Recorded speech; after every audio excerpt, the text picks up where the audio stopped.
Eu sempre fui um cara muito curioso. Tem gente que diz que eu sou chato e intrometido, mas o que eu sou é maluco pelo conhecimento e pela investigação.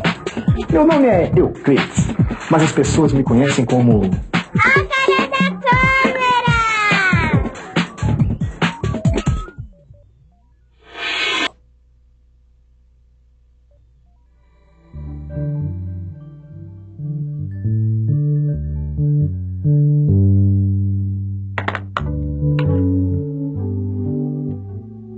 Eu preciso fazer uma confissão.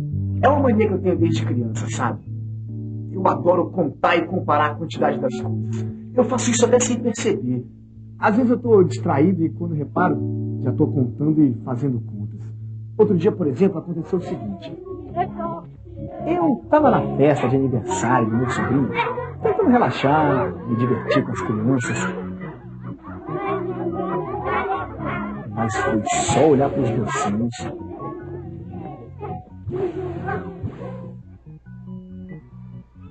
Pro bolo e pro número de crianças da festa, que eu logo comecei a pensar: quantos doces tem na festa? Quantos doces cabem em cada pratinho? Quantas crianças vieram na festa? Quantos docinhos cada criança pode comer? Em quantas fatias o bolo deve ser repartido? Quantas fatias de bolo cada criança pode comer? Era tanta conta. Quantos convidados vieram na festa? Quantos doces para cada criança? Quantos doces cabem num pratinho? Em quantas fatias o bolo foi repartido? Quantas fatias de bolo cada convidado vai receber? Nossa! Você percebeu que a festa de aniversário do meu sobrinho era uma mina de ouro para as minhas reflexões matemáticas, não percebeu? Todas aquelas perguntas estimulando meu raciocínio tinham a ver justamente com a grande dificuldade da matemática: a divisão. Aí eu pensei comigo: será que eu tenho dificuldade em fazer contas de dividir? Porque no fundo, eu ainda não entendi o pensamento matemático que está por trás da divisão.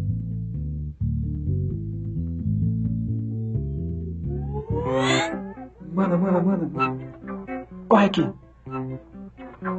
Vem logo. Quantas crianças a gente tem na festa? Ai, Euclides, acho que umas 30, né? O Pedrinho tem 27 coleguinhas do colégio. Eu acho que tá todo mundo aqui. Mas o Pedrinho, eu e você, 30 pessoas. E como é que você sabia quantos docinhos trazer pra festa? Ah, foi fácil. Temos 30 convidados. E considerando que cada convidado come mais ou menos uns 8 docinhos, 30 vezes 8, 240. Não, pera. Vamos fazer o seguinte, eu vou gravar tudo na minha câmera, tá? Vai.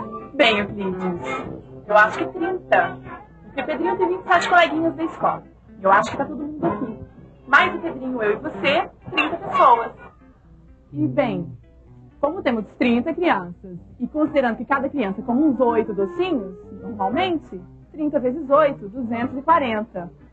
Agora, como uns e outros, comem sempre um pouco mais, resolvi arredondar e encomendei 300 docinhos. Ou seja, 10 docinhos por convidado. Como é que é? Fala isso de novo. 10 doces por convidado. Doces por convidado. E não é que a minha irmã, que sempre me infernizou por causa da minha dificuldade com a divisão, colocou a pulga que faltava atrás da minha orelha? Quando eu ouvi a resposta dela, eu resolvi de uma vez por todas que eu ia entender o raciocínio que está por trás desse tipo de operação. Aí eu acabei descobrindo que, no fundo, o negócio é muito mais simples. Olha só. Que tipo de operação matemática me dá um resultado que nem doces por convidados? Aliás, por que eu não consigo um resultado só doces ou só convidados? Essa divisão trabalha com um conceito chamado partilha. Eu tenho aqui uma caixa de bastões de giz. Suponha que eu vou dividir esses bastões de giz entre nós dois. Qual é a pergunta que a gente faz? Quantos bastões de giz para cada um de nós dois? Então a resposta vai ser tantos bastões de giz para cada um de nós dois. Isso é uma partilha. Então a partilha acontece quando eu estou dividindo duas grandezas de tipos diferentes. Deu para entender? Uhum. Neste caso, a grandeza doces foi dividida pela grandeza convidados. Por isso, o resultado da conta só pode ser uma grandeza diferente das iniciais, a grandeza doces por convidado. O resultado desse tipo de divisão é chamado de taxa. eu saí da entrevista, louco para colocar em prática aquela explicação. Afinal, eu gosto mais da matemática, que quando ela está na vida das pessoas, sabe? Por isso, eu fui pra rua. Eu fui andando com a minha câmera.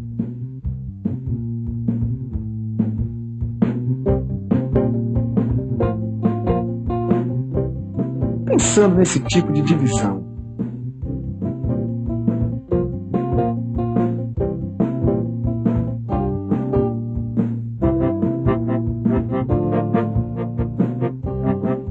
E procurando alguma coisa que eu pudesse dividir por outra.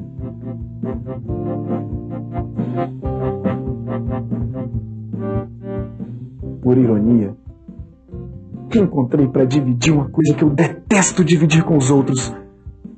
Meu doce favorito, quindim. Normalmente, eu não divido meus quindins nem com a minha namorada. Quando tem quindim, eu espero ela ir embora, sabe, para poder comer. Mas hoje, eu estava disposto a fazer um sacrifício pelo bem da matemática. Tive uma ideia para minha divisão que só podia ser colocada em prática lá na confeitaria.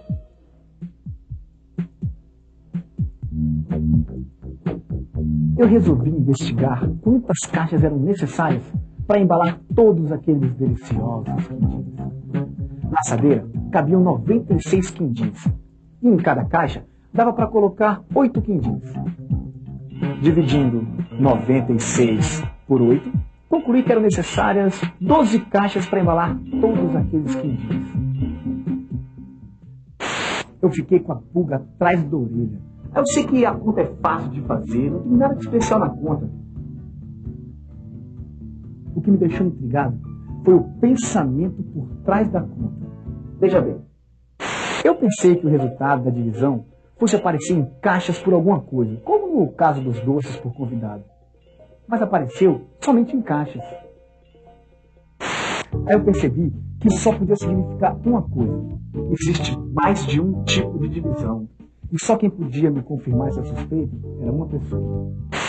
Existe outro tipo de divisão além da partilha? Existem outros tipos de divisão além da partilha. Um deles é chamado de medida. Na medida, a gente tenta formar grupos de determinados tamanhos. E é por isso que o resultado da divisão numa operação de medida aparece numa grandeza igual à da pergunta. Quantas caixas? Tantas caixas. Isso se chama medida. Esse tipo de divisão é chamado de medida, pois estamos relacionando os tamanhos das caixas. Além da partilha e da medida, existe ainda a comparação. Na comparação, a pergunta básica é: quantas vezes a medida de uma determinada grandeza é maior que uma outra medida da mesma grandeza? Dá para explicar essa história com os quindins? Perfeitamente. Imagine uma caixa com 8 quindins. Só 8? Eu prefiro 96. Então responda. Quantas vezes a caixa com 96 quindins é maior do que a caixa com 8 quindins?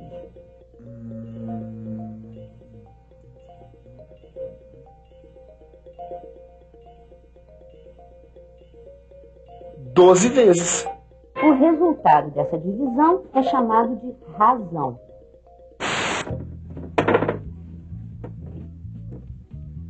Eu descobri que partilha, medida e comparação tem a ver com divisão. E de que quindim, além de ser um doce muito gostoso, ajuda a gente a entender essa diferença. Quer ver? Com uma caixa de quindins, fica mais fácil de entender que no caso da partilha, o que acontece é o seguinte. Se eu tenho uma caixa com 12 quindins para dividir entre 4 pessoas, eu divido quindins por pessoa. O resultado dessa partilha é 3 quindins por pessoa. Mas se em vez de pessoas eu tiver caixas menores, caixas com capacidade para 3 quindins, de quantas caixas eu preciso para guardar 12 quindins? 3 quindins, uma caixinha. Mais 3 quindins, 2 caixinhas. Outros 3 caixinhas. Os 3 últimos, 4 caixinhas. A resposta para a pergunta, quantas caixas, é 4 caixas. E o nome desse tipo de divisão é medida.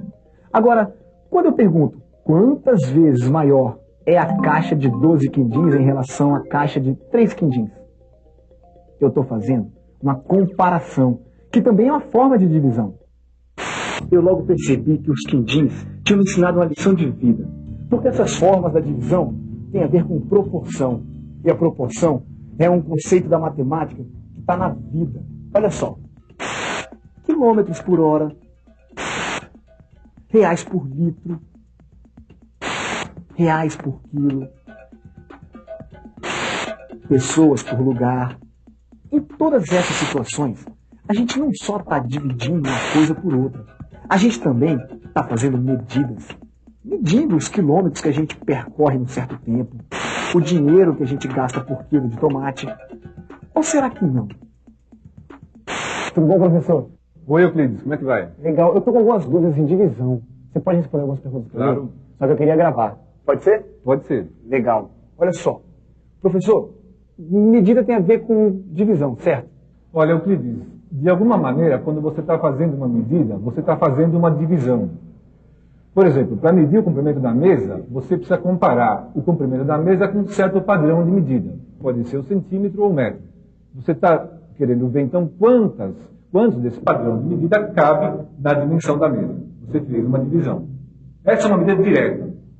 Você pode também fazer a medida de uma grandeza de forma indireta, que seria o caso, por exemplo, da velocidade média. Veja o exemplo de um maratonista. Ele tem que percorrer uma certa quilometragem num certo tempo. Para isso, ele vai medir o espaço que ele percorreu pelo tempo gasto nessa medida. Essa divisão vai te dar a velocidade média. É a taxa de variação do espaço pelo tempo. Entendeu, Euclides? Tranquilo. Taxa, medida, razão, partilha e comparação. Esses conceitos estão na vida. Você não tem que saber esses nomes de cor. O importante é ficar ligado na relação entre as coisas, tá ligado? Não? Então se liga daí, que eu vou desligar daqui. Corta.